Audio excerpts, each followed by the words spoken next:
Hey everybody, what's going on? I'm Frozen with Outdoor Adventures, and thank you so much for joining me. I'm super excited today, if you couldn't already tell, because we're talking about a possible Dyneema composite fabric killer. It's called Ultraweave or EcoPack EPL Ultra, and it's also known as Ultra 200, Ultra 400, and Ultra 800, and it's taking the backpacking community by storm. There are now several manufacturers that have already switched over to this fabric, and they are selling them in backpacks. And we're talking about Palantir, Light AF, Superior Wilderness Designs, Atom Packs, and a whole bunch of others. It's really exciting times for the backpacking community. We haven't had a new material in a long time. I feel like DCF was like the last material that we got, and that was several years ago. So before I start talking about this Ultra 200 fabric, let me first go back and explain some of the other materials that are still being used in the backpacks today, so we can get on the same page about what each fabric is made up of. Let's start with X-Pack VX07. It's a backpack that I own currently in Light AF. I love it. I think it's really, really great. It's a 4.8 ounce per square yard, a 70D nylon face laminated to polyester X-ply. That's that X pattern that you see on the face of the fabric.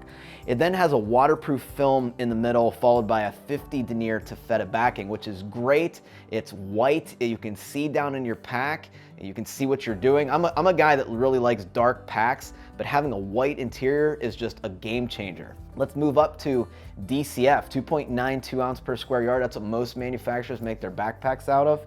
And that's a laminate fabric with crisscrossing Dyneema strands, or ultra high molecular weight polyethylene, UHMWPE. I got that on the first try, so please give me a round of applause for that one. And that's sandwiched between two thin polyester layers. It's 50 denier. DCF material is really, really strong. We're talking about a backpack that's gonna last you an entire through hike of 2,000 to 3,000 miles long. But you gotta baby it a little bit. You can't be walking through thorns or having it in direct sunlight for 8 hours a day continuously. You're gonna see some wear and tear in the fabric, right?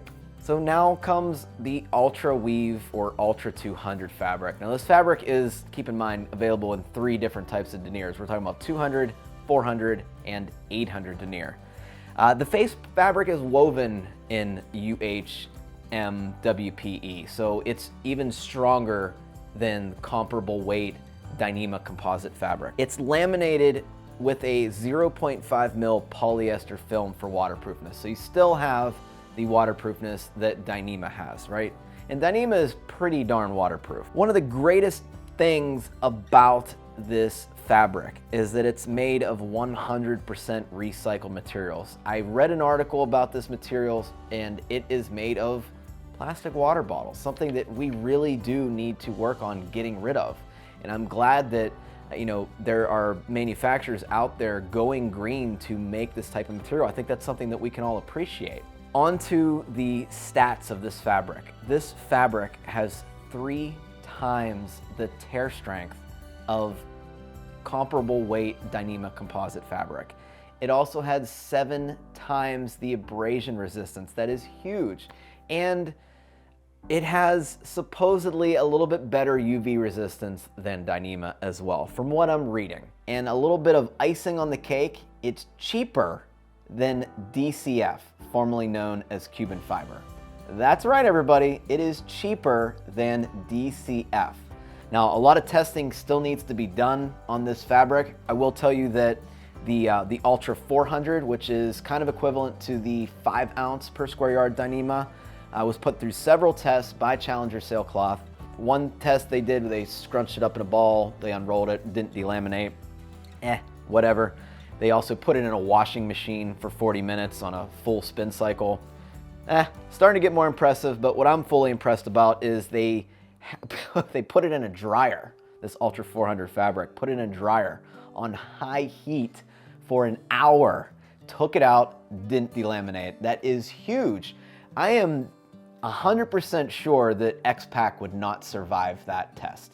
I'm also pretty sure that 2.92 ounce per square yard Dyneema would not survive that test. And I'm pretty sure that DCF 5 ounce per square yard would probably show signs of some delamination. I can't verify that for a fact, but those are just my thoughts on it. This material is pretty crazy, and we're only talking about a ½ ounce or so per square yard more. So we're talking about your pack is going to maybe weigh an ounce or two more than if you were just to get 2.92 ounce per square yard Dyneema, and it's going to last a heck of a lot longer, and you don't have to be careful with it. So just to give you an idea of the price difference, we're talking about 30 bucks. It's still pretty good.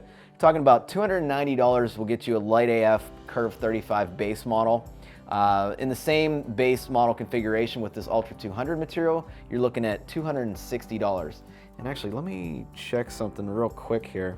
Yeah, so Light AF is actually having a sale right now till the end of the month, 10% off on Ultra 200 packs. Now, one thing I do want to mention before signing off on this video, I did bring this pack on my Great Smoky Mountains trip, the last trip I went with Resident Daddy and Murica from my AT Through Hike Tramily.